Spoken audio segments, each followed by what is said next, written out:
प्रिय क्रांती मित्र हो, जय भीम, जय अशोक, जय संविधान, जय भारत.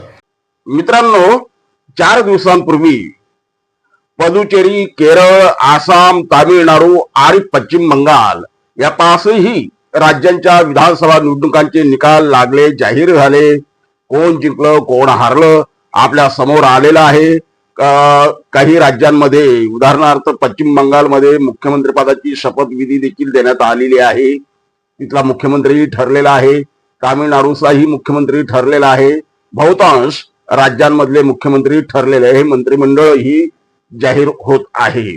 या पार्श्वभूमीवर प्रकाशजी आंबेडकरांनी जे विधान केलं होतं ते विधान पुन्हा एकदा चर्चेत आलं. प्रकाशजी आंबेडकरांनी पश्चिम बंगाल विधानसभा निवडणुकीच्या आधी म्हणजे सुमारे 2 महिन्यांआधी एक अंदाज व्यक्त केला होता. त्यामध्ये प्रकाशजी आंबेडकरांनी म्हटलं होतं की पश्चिम बंगालमध्ये यंदा भारतीय जनता पक्ष सुमारे 180 ते 190 जागा जिंकेल आणि त्यांनी त्या जागा जिंकल्या तर मला आश्चर्य वाटणार नाही. आणि नेमकं ते घडलं. मित्रांनो, भारतीय जनता पक्ष पश्चिम बंगालमध्ये कशी जिंकली, SIR च्या माध्यमातून किती लाखो मतदारांचे नाव नोंदणीतून गाळण्यात आली, किती लोकांना मताधिकारापासून वंचित ठेवण्यात आलं, हा भाग वेगळा. निवडणूक आयोगाचा आयुक्त म्हणतो, ज्ञानेश कुमार म्हणतो की 27 लाख लोकांना तिथं मतदान करता आलं नाही, ते पुढच्या वेळेला मतदान करतील. अतिशय म्हणजे फडतूस अशी कारणं या ठिकाणी अनेकांनी दिलेली आहे निकालाच्या संदर्भातली. त्यातलं ज्ञानेश कुमारनं दिलेले आणखी एक कारण. मित्रांनो, तामिळनाडूमध्ये स्टॅलिन यांच्या मंत्रिमंडळातील विद्यमान मंत्री केवळ एका मताने हारलाय. केवळ एका मताने. तिथे हे 27 लाख मतं म्हणजे संपूर्ण राज्याच्या निकालावरती प्रभाव टाकणारं मतदान. आणि नेमकं तितक्या लोकांना तिथून मतदानापासून वंचित ठेवण्यात आलं. आता हे वंचित ठेवण्याचा मुद्दा म्हणून षडयंत्र आखण्यात आलं की आणखीन काही होतं, ती गोष्ट वेगळी. कारण यातलं गुपित रहस्य जनतेपर्यंत आलेलं आहे. जनतेला माहित आहे निवडणुका आजकाल कोणत्या पद्धतीने जिंकल्या जातात, काय केलं जातं, या आता जनतेपासून काही लपून राहिलेलं नाही. आणि त्यामुळे यात नवल वाटण्यासारखं काही नाही. निवडणुका जिंकण्यासाठी ज्या हातखंडे वापरल्या जातात त्यापैकी त्यातले एक हातखंडा हा देखील होता की काय, असंही आता उघडपणे म्हटलं जाऊ लागलेलं आहे. अर्थात निवडणुका संपलेल्या आहेत, जाहीर झालेल्या आहे.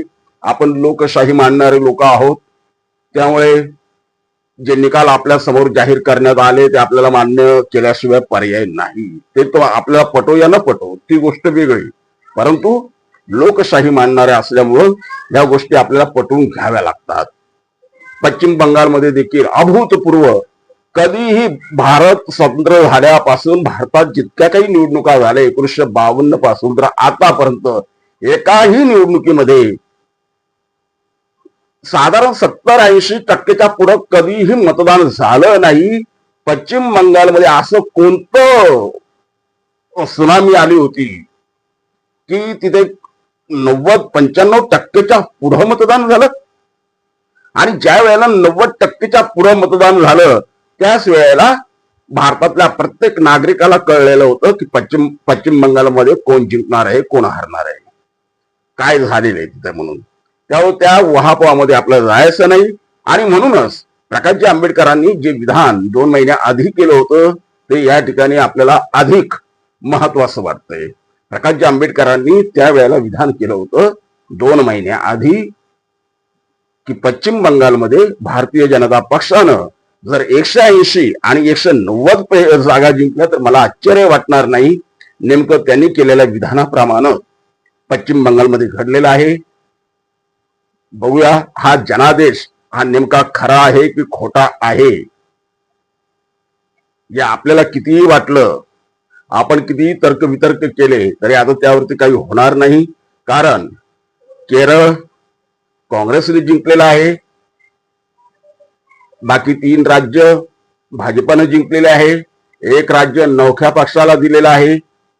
त्यामुळे तेरी भी चूप मेरी भी चूप सगळे चूप असणार आहे. कोण कोणाच्या विरुद्ध बोलणार, कोण कोणाच्या विरुद्ध बोलणार, हा इथं महत्वाचा प्रश्न आहे. असो, निकाल लागलेले आहे. खुल्या मनानं आपण ते स्वीकारलेले आहे. पश्चिम बंगालमध्ये हा जो उच्चांकी मतदान असा टप्पा गाठला गेला आहे, याच्या पुढील प्रत्येक निवडणुकांमध्ये असा जर उच्चांकी टप्पा गाठला गेला तर आता मात्र आश्चर्य वाटता कामा नये. आता याच्या पुढील प्रत्येक निवडणुकांमध्ये किमान 90%च्या पुढे आता सरासरी गाठल्याशिवाय राहणार नाही मतदान. एवढं मात्र खरं आहे. कारण आता हा नवा एक पायंडा पडतो की काय, निवडणुका जिंकण्यामधलं ते एक मोठं हत्यार ठरू पाहतोय की काय, अशी एक शंका आता निर्माण झालेली आहे. असो, जय भीम. प्रिय क्रांती मित्र हो, भीम पॅंथर या आपल्या हक्काच्या यूट्यूब चॅनलला कृपया सबस्क्राईब करून आम्हाला विषमतावादी शक्तींच्या विरोधात लढण्यासाठी बळ द्या, शक्ती द्या, ऊर्जा द्या. कमेंट करा, लाईक करा, शेअर करा.